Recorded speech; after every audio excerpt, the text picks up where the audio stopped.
Hey, what's up, family? It is your girl, Dr. J, here with a phenomenal episode with a phenomenal guest joining me today. I have, but we've been vibing before since we're pressing record. I have director Ashley Deckert. She is I want to make sure I get the title right. She is the director of the Rhode Island Department of Children, Youth, and Families.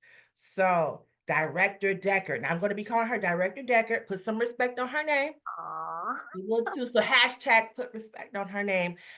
Director, thank you so much for your time, for being here, for your presence, but more importantly, taking up space. And So I have to say thank you for inviting me. I love your energy, your smile, everything about you just exudes happiness and it brings joy to my day. So I'm really grateful to be here and I appreciate the invitation. thank you, thank you, thank you. Now to the audience, to everyone at home. I I felt brave enough to approach Director Decker. She was a guest panelist at it was an LGBTQIA plus symposium. It was hosted at, I want to make sure I get the university. It wasn't Worcester State. I think it was Worcester State University. So So it was in I think Worcester. so.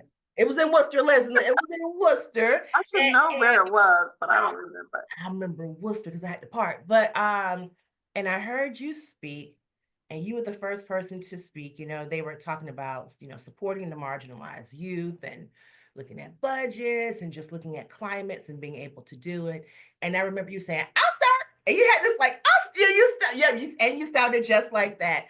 And you were just singing kudos on just being there and being part of the conversation. So I said, okay, I'm listening. And I remember sitting up front hearing you speak, and every time you dropped nuggets of wisdom, I remember going, just saying it out loud. And once the conversation was over, I wanted to hear more from you, understand more about your story. I saw you came from Illinois, and asked you to be here with me today. So here we are now, and I won't take up too much of your time, but I'm excited to hear what you have to say. So thank you once again. Yeah. I appreciate it, appreciate it. Now, um, coming fresh off of the heels from Women's History Month, I'm curious, so I'll give two options. Um, can you think of two women in your life who paved the way for you, who supported you, who was an ally to you? Who are those two women and why? Oh, so first I'm gonna start with my aunt Deborah Smith. Okay. hmm because she's been in my life all of my life. She's my late mother's older sister. And when my mom died, she took my sister and I in. And she is the epitome of a strong Black woman. Mm, Uh, she is and has become the matriarch of our family, as my grandmother's matriarchy, if you will, has started to decline. She's in her 90s. But even before then, she was just the boss of the family. She is okay. the first to be college educated in our family, Oh, the first to receive a master's degree in our family. And so education was not only a priority for my aunt, but an expectation. I mm, remember times where when I was in high school, my friends would say, "Are you going to college?" And I literally looked perplexed because my question was, I have an option. I didn't ah, realize I had an option. very well. And so it was a clear expectation, and she created pathways to encourage that progress toward education for me. She was who introduced me to studying abroad in high school, so I got to visit Spain when I was in high school for 3 months, and that extended into when I went to college and I did some study abroad. So she's just always wanted to open up the doors of possibility for my sister and I. And so I am extremely grateful for her guidance and her leadership as the matriarch of our family, and the support that she has provided along the way. She, to this day, will send every niece and great niece birthday presents and Christmas Wow. gifts, and every year she will it would be the amount of the year. So this past year she sent 200 $202 or something like that. I can't remember, but it's like to signify whatever 2025. So it was like 225 cents or something crazy. But she does fun things like that. And for birthdays, you always, no matter how old you get, how old you are, she will give you the amount of your birth. So at plus 1 year for good luck. So those are sort of the things that she does for her, her nieces and nephews. She doesn't have any kids herself. She is married and has been for over 40 years to my uncle, who is like a father to me. So they're incredible people. Wow. Well, Yeah. does she need any more nieces? Because Right? I'm happy to. She's probably all tapped out. She gets tired of us. But she is an incredible inspiration, and I think she'll always be. That's gonna be her legacy. She's an amazing person. Very tough. She doesn't take any mess. But she also has the softest heart and will help you if you're helping yourself. So she's good people. And then my second, the person I consider a person that's opened doors for me, sort of professionally, is a woman named Denise Murray. Okay. Denise is a mentor of mine. She's an older Black woman. She is from the South Side of Chicago, and she is a true bureaucrat.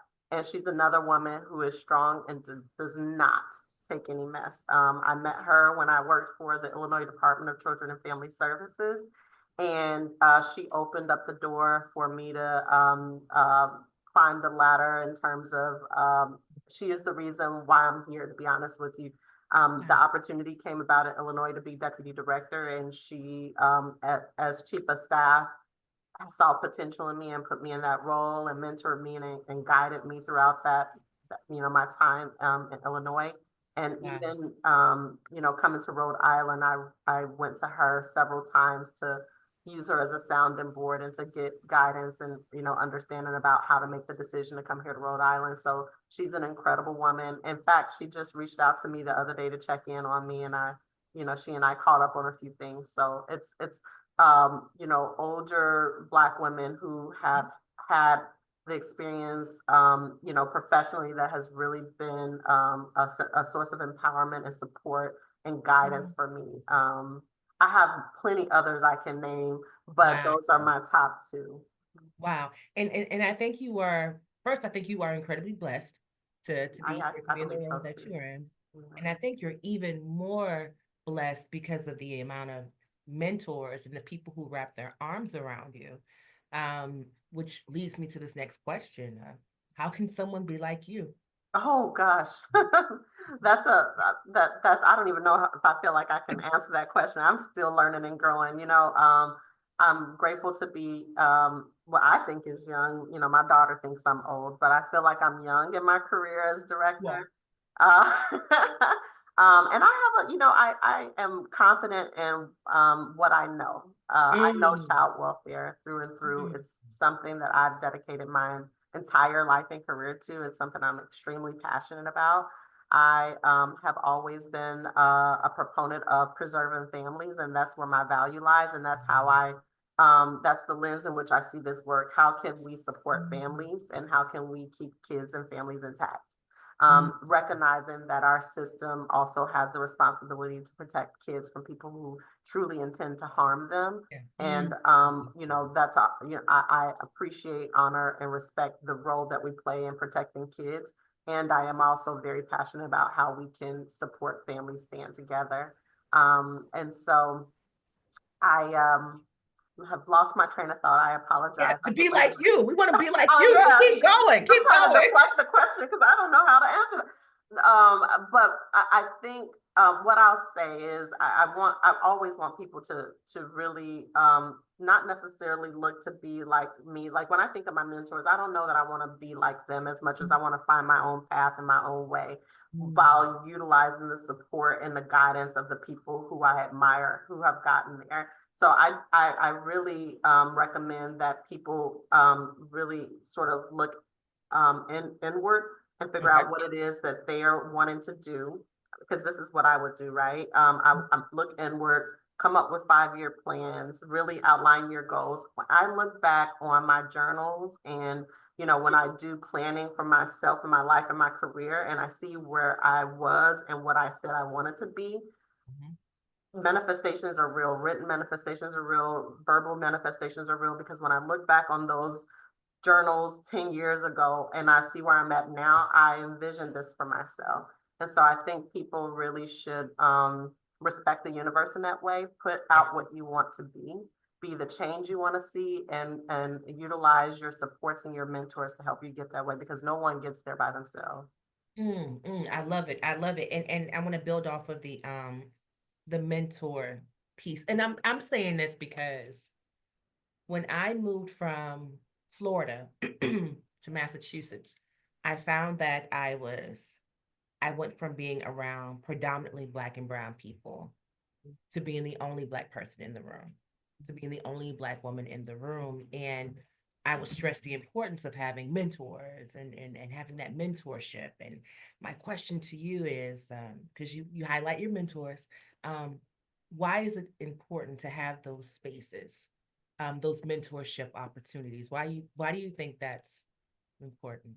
For a variety of reasons. And I'll say I do have some mentors who are not Black, and Hmm. I do have mentors who are men, and sometimes white men, because Hmm. I think making sure you spread the wealth of knowledge, expertise, and Mm, leveraging allies in this work, yes. right? Because there are people who definitely believe that I got this job because I'm a Black woman, Yeah. and not necessarily because of my credentials or my degrees or the fact that I've dedicated my life to this and I'm passionate about it.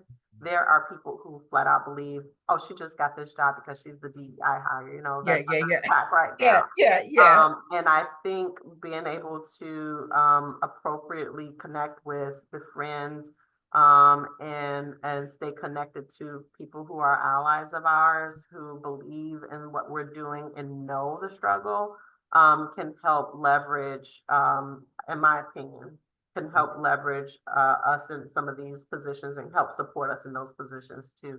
So I'm incredibly grateful for all of the people in my life who I view as supports, allies, and mentors, because um, uh, they recognize and understand that they have access and open doors to Mm, them based on the color of their skin that I might not, and they are mhm. willing to pull me along in that way. And so I think it's incredibly important to, recognize when there's people out there that are gonna, help you. And so Yeah. I'll ask for this one other person. I'll mention her by name. Her name is Andy Durbin. Mhm. She's a woman out of Chicago as well. Okay. Someone who really gave me a chance when it was time for me to leave the Illinois Department of Children and Family Services. I was ready for a change, and she saw a lot of potential in me as well. In fact, she wanted to groom and mentor me into taking her job eventually as the CEO and director for the Illinois Collaboration on Youth.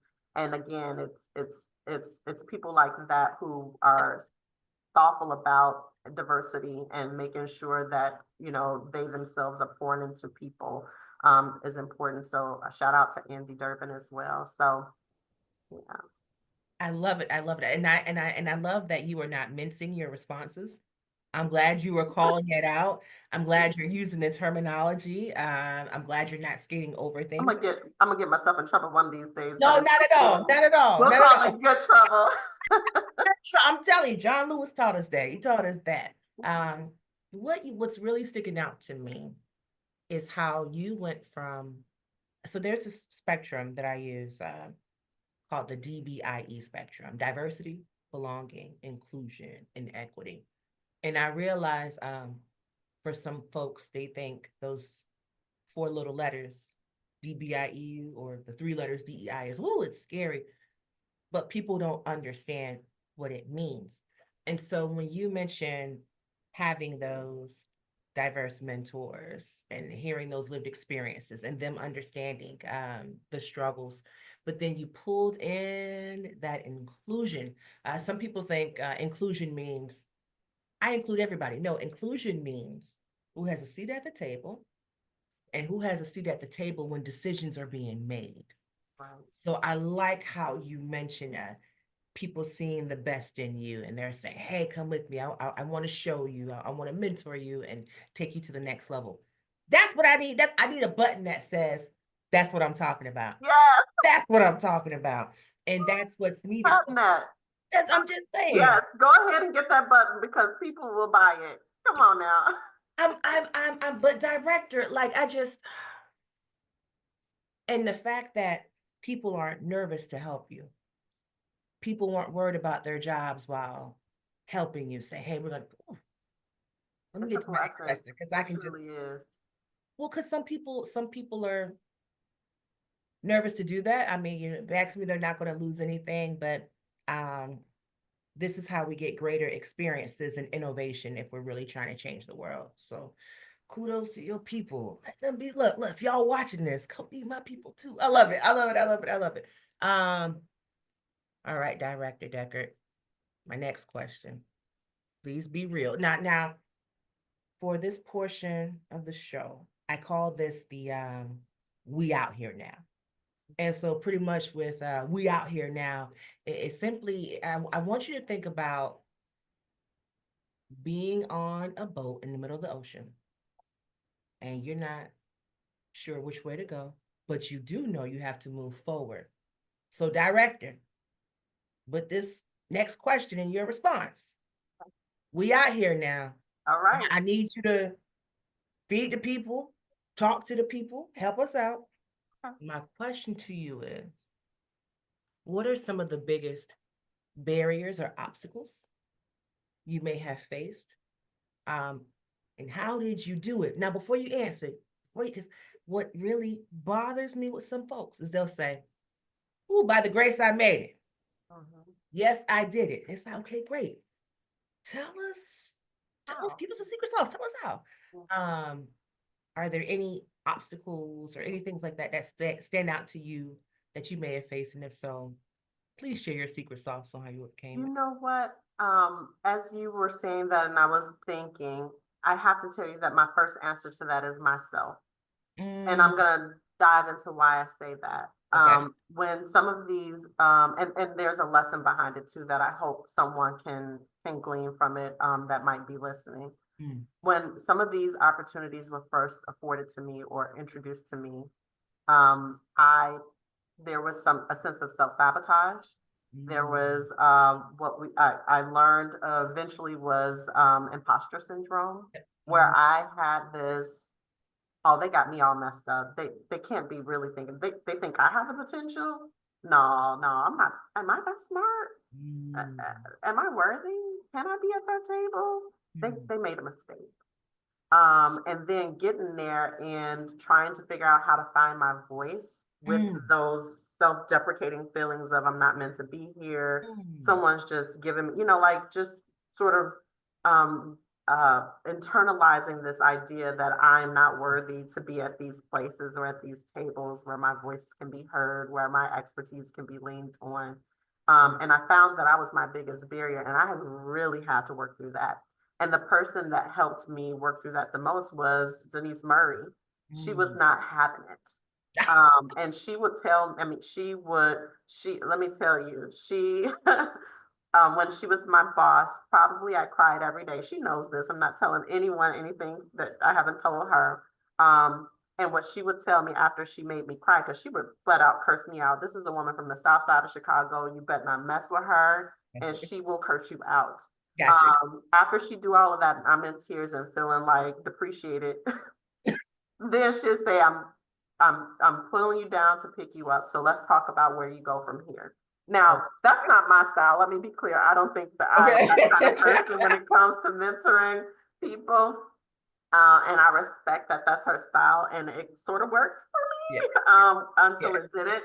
But she really forced me to get past this idea that I wasn't capable, able, or even worthy to be at these tables. And it took a lot of work. I mean, I remember, I've gotten so much, there's so much ease now in public speaking and things like this because I also recognize that that was a fear of mine. And so honestly, I would YouTube, Google, like how to publicly speak. If I'm nervous, what are things that I do to, get past my nervousness? How do I, speak from my head and my heart and not, get my words jumbled? So I did research to figure out how to like be a better steward with the message, Yeah. and also have more faith in me. So I truly believe that I I'm typically my worst enemy, if you will. I am my biggest barrier, and once I can get past my feelings, emotions, and my fears, then I'm able to push things forward. Um, and the only other thing that I can think of that has been a barrier, but I don't even want to leverage it as a barrier as much as a sign of strength and resilience, is just where I come from, right? Mm. Um, uh, I I am also from the South Side of Chicago. My Okay. mom had a rough time at it as a parent, a single parent. She was involved in drugs and alcohol and abusive relationships, and my sister and I were exposed to that. And trauma could lead you down one path or another, right?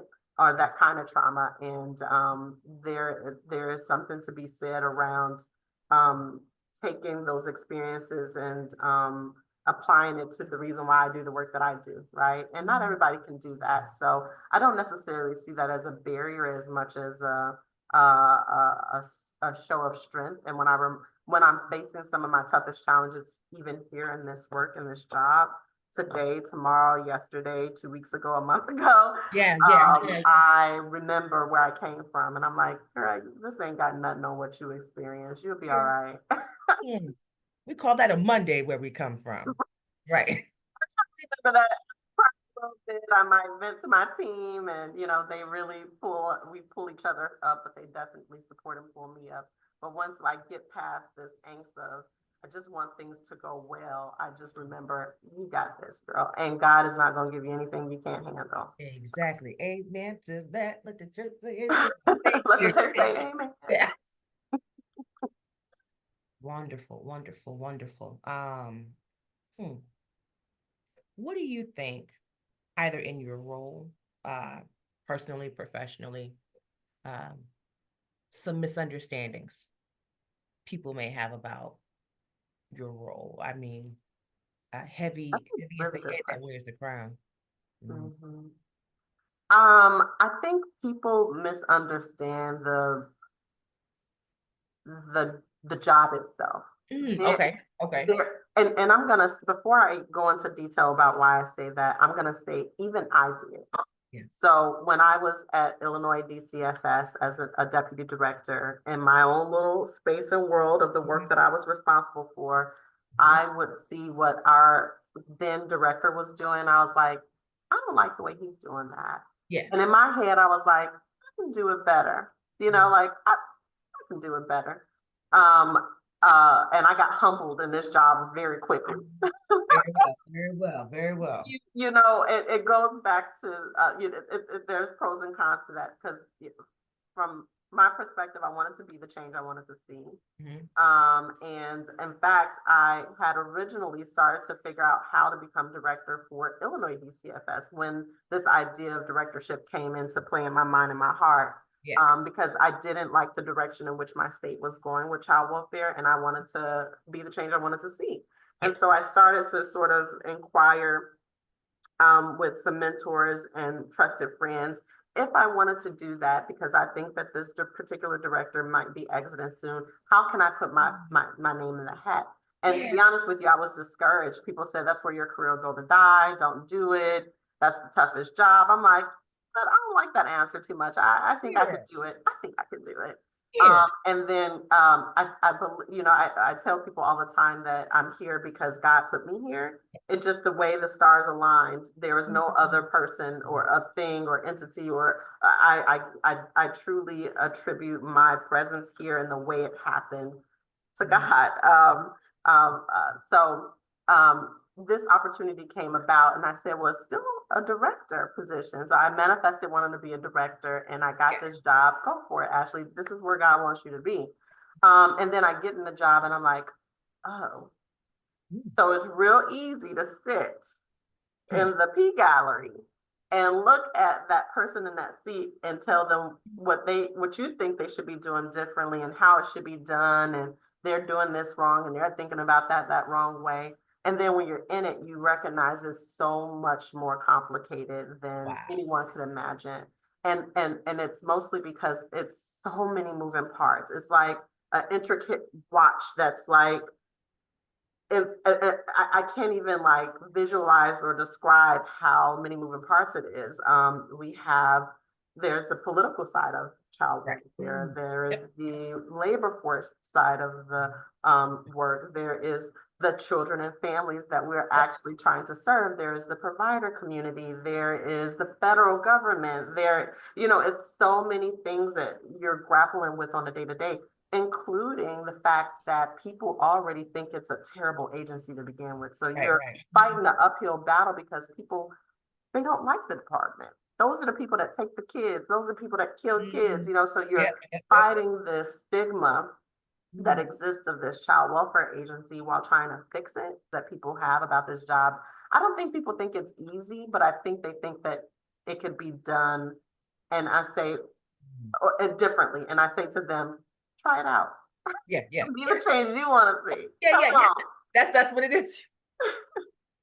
you'll see. And Yeah. you You'll will be see. humbled. Hmm. Hmm. Hmm. Well, director, tell me this. As you were speaking, this question just popped up in my head. The word change. And you talk about the intricacies of the watch and the moving pieces. How long do you think it will take you, your team, to see the change that you want to see? How long does change take? That's a great question. So I have I'm an ambitious person. Mm. So I have an ambitious timeline, but then there's probably the realistic timeline. So Okay. the ambitious side of me I have a strategic plan, not to be so sterile, but my strategic plan is from 2025 through 2030. And I Okay. really wish to achieve the changes that we would like to see in the system and the improvements of the system by 2030.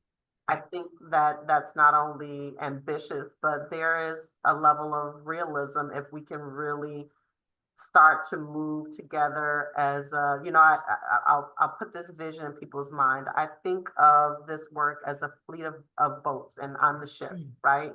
And mm, so the ship's moving in one direction and there are lots of different boats on the side of it. And what I see, when I came into the system, I felt like there was one boat all the way over here. There was one mm. boat going in the opposite direction. There's a boat going there's another boat ahead. And what I'd like to have is a system where all of the boats are moving in unison in Yeah. one direction toward change. And I think the difficult part about change is getting everybody to agree with what the change should look like, Mhm. agree to how it should be implemented and done. And what I will say about Rhode Island is this is a state that if there is change that can happen in a child welfare system, this is the state for it to happen in. Oh, sweet. There's beauty in the state being the smallest state in the US. Mhm. Everybody knows everybody, which I know can sometimes be like a negative thing here, but everybody knowing everybody creates community. It Mm. creates harmony. It could, right? It creates some level of we are each other's keeper. It takes a village to raise kids. Mhm. If we can all, and I know that sounds so sort of utopian ish, right? But if Okay. we can all agree that we all want what's best for kids and figure out a way to be on the same page around how to achieve that, I think we can achieve change ambitiously within the 5 years. There's also science behind change that we're learning about, right? They call it implementation science or implementation practice. Okay. There is a actual evidence-based process for implementing change, and that sometimes can take even longer. So I think we have to recognize, one, that change takes time. I know people are anxious to see it happen right now. It's impossible. I am not a wizard. I can't make things just go away. And I pray that people give grace and time and support and be present when necessary to help us all steer those ships in the same direction. Beautiful answer, director. Do you have any victories or celebrations you want to highlight since you've been in your position so far? You know, so yes, and I'm not going to take credit for it fully. There are things that have happened that are really amazing under my leadership, but were not because of my leadership. And so I really want to honor the people who came before me. And so I'll mention that our state, through the legislature, was required by law to become a council on be accredited through the Council on Accreditation. Okay. This organization called Social Current. Okay. This work started years ago, well prior to me being here. And we were able to get it over the finish line under my leadership. And I am incredibly proud of my team, the staff here, the folks that led the efforts, because it is a huge undertaking. And we had only a few things we had to correct, but in February of 2025, we got accredited, and it's a huge accomplishment. And I'll say the reason why it's a huge accomplishment is because we're the first in New England, and we're one of 6 states who has an accredited child welfare agency. So we're in the Amazing. rarity. Mhm. Wait, hold on. Let me put some. Let me hold on. My little zoom. Okay.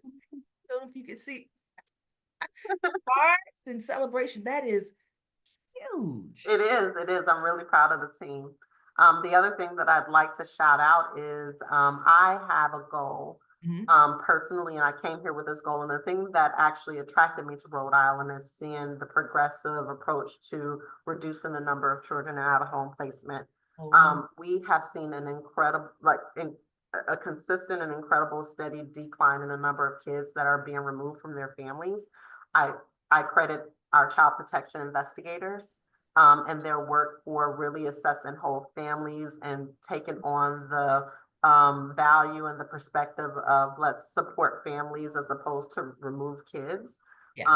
unless we absolutely have to. I credit our partners in the community, those who look at providing primary prevention to families where they don't even have to come to our attention, or when they do come to our attention, we're able to put really strong supports in place to prevent them from having to be removed. We can keep them intact by providing these sort of structured services for them. And so I think as a community, we're all sort of getting behind this idea that an intervention by child protection and a removal is not always best for kids unless we absolutely have to for their safety. Mm. So I'm really proud of the state of Rhode Island, DCYF, our child protection staff, and our family services unit, because the other part of this is when kids come in, they Yeah. have to exit to permanency. Yep. Permanency could be going back home. Permanency can be being adopted or going to some sort of a guardian with you, doing guardianship with a family member. And Mm. we're able to see the number of kids in out-of-home placement decrease because of the really hard work that they're doing to help kids achieve permanency in a timely manner. So really, really incredibly proud. Now, when I think about what my legacy will be, and I say that because every director has a legacy, Mm. something that they imprint on an agency, at their time of departure. I hope that I can, for our state, really determine how best to support youth uh, with who we consider to be the highest have the highest acuity. I apologize for my missing my words. These are youth who might require residential intervention, who might have to be psychiatrically hospitalized, who may have to enter into some sort of a group home setting to be stabilized before they can go back home. I am of the opinion that we have too many kids in those settings. And I really want to do what I call right sizing congregate care. I want to make sure that we have the right kids in Mm. for the right intervention, for the right timing, and that we're transitioning back home in the community with their families, period. I don't want kids lingering in congregate care settings longer than they need to be. And I don't want to over refer kids to congregate care settings just because we don't have some other thing that we could have in place to do it. And so if I can achieve right sizing congregate care in my time here as director in Rhode Island, I would hope that that will be a legacy that could really um, move our system forward as it relates to really building out a system of care for kids. For sure. And so shall it be. I've heard, write the vision and make it plain. So I think it's going to happen right there. Um, quick question, and I'm just curious, and I promise this will be the last question. I promise, I promise. Okay. Um, for those of us in the community, what I've seen personally in my community is, when a mother can't feed her child, she's struggling. She doesn't, I mean, she has to decide, do I feed my kids or pay the light bill? Some folks are quick to say, take the kids, pull them out. Hmm. What can we do in the community? How can we wrap our arms, wrap our hands around it? Like, I don't know I don't know if we're at the beginning of the chain. Like, can you give us some tips on what we can do? Absolutely. You're speaking my language. My mantra is support before you report. Oh, That's a situation wait, where I'm sorry. Wait. I don't mean to direct. I don't mean to cut you off. we can pause it. But so support before. Ooh, that's a sermon. That's a lifeline. That's the truth. Oh my, support. Support before you report. I always tell people, Wow. like, if Johnny's in school and Johnny doesn't have a coat, don't call the hotline on Johnny and their mama. Give the baby a coat. Just give the baby a coat. So, like if you see a mom that's struggling, or if you are a mom that's struggling, there are resources out here that are willing to help you. I know that DCYF has traditionally been seen as a harming system. People see us and they think the only thing we'll do is come in and take your kid. And that's a stigma that I don't think we'll ever get past, to be honest with you. Because there's still an element of the work that we do where we are required to protect children who truly need it. I don't think that poverty is neglect. I think that poverty is a circumstance. Don't have me get into the details of why I really feel that way about why people are impoverished. But for those reasons, we should be putting ourselves in a position where we help and support those folks who really need it. And our department we have what I call a differential response approach to this work. So we have a support and response unit. It is open Monday through Friday from 8:30 to 4. Anyone in the community or themselves can call and say, hey, I need help with X, Y, and Z. Is there anyone that can come out and help? We have social caseworkers here that'll go to your home and sit with you, understand what your needs are, make referrals. If you need help with your light bill, we're gonna reach out to LIHEAP and figure out how to get your light bill paid. If you need help with housing resources, we're going to connect you with a family care community partnership that can help you navigate long-term and short-term housing needs. If you have a young person who's really struggling with their mental health, whether it be depression or anxiety, we're going to talk to you about our certified community behavioral health centers, what we call CCBHCs, that are in the community that people can access without being involved with the department. We can also talk about what the Children's Behavioral Health Services, DCYF, through our Family Navigation Unit offers to families without them opening to us. There is so much, there are lots of resources here at the department, and people rarely really truly know about them. One, because we need to do a better job of communicating to the community, but also because there's just this fear. If I go to them, they might be able to take my kid. But I'm here to say that that's not our value. And hopefully that's not people's experience, unless we absolutely have to for the safety of a child. Okay, and that is the book of Deckert, everyone. I mean, wow, you dropped so many truths, knowledge, advice, resources, support. It feels like a commercial. We're just going to take that last part right there and just turn it into a commercial, just offering the services. So what I got from all of that is, it's this old adage of an ounce of prevention is better than a pound of the cure. We are about preventing involvement with our system. I want to say by any means necessary. Our goal is to make sure that we don't take kids into foster care. So however that might look, We are, one thing I really love and appreciate about my executive team, we are innovative, we're visionary, we think outside of the box. We will figure out how to, we will problem solve you to death. We're gonna figure out how to help you. There are no, unless somebody imposes red tapes on me, we try Yeah. to cut through those red tapes and like make sure that they're green tapes. I don't know what the, The but green tapes.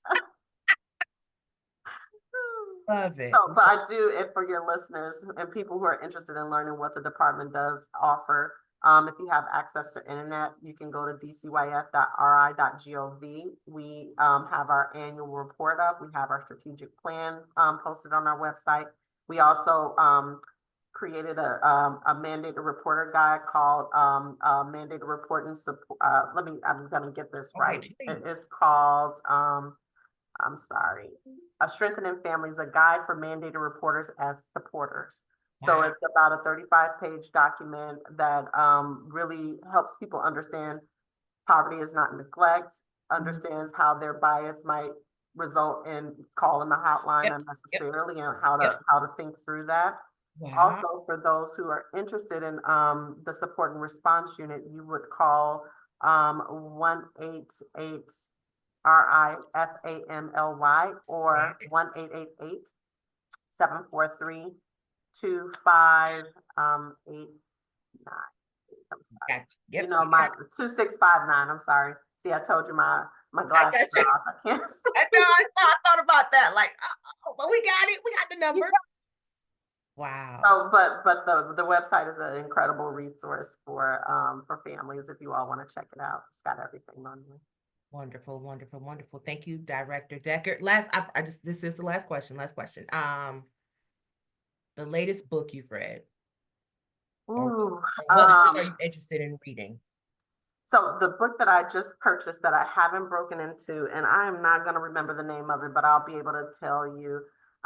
There is a man who wrote a book about the Black Klansman. It's a true story about an FBI agent who infiltrated and/or went undercover as a with the KK, and they actually came out with a book about. I'm sorry, a movie about it. He Hmm. also wrote a book about doing the same thing with the Mormons. Yes, Really? and for some reason, I'm blanking on the name of the book, but I just bought it a few days ago, and I'm ready Oh, to I love true stories, memoirs, yeah. things like that. And so to read something that's true and what's happened and what his experience was being an undercover cop in this Mormon town is as a Black man is going to be interesting. So I'm looking forward to getting into it. I will look it up and do the same thing because I heard about them because I know Denzel Washington's son plays in Mm-hmm. that movie. Yep. Mhm. Okay, I'm on it. I'm on it. I'm on it. Thank you so much. So, Director Deckert, thank you so much once again for your time, your leadership, and leaving a blueprint for us to follow behind you as you are working and doing your thing in Rhode Island and keeping our families safe. But I think more importantly, advocating that there's nothing wrong with us. Um, Period. Everyone's trying and that it takes a community. I think it's something called Ubuntu. I am because we are. So That's right. um, thank you so much for pushing that. Thank you for your narrative, your advice, your gems. I can't wait to tune in to see the episode again. I'm learning so much and I'm trying to take notes. I go back and like, oh, I thought I said something there. No. Listen, I'm saying. So I appreciate you. I I appreciate you. thank you and look forward to reading and hearing more about you in the future. Oh, I appreciate it. Thank you for your lovely energy and everything about this. This was really wonderful. Thank you. Thank you. Thank you. Let's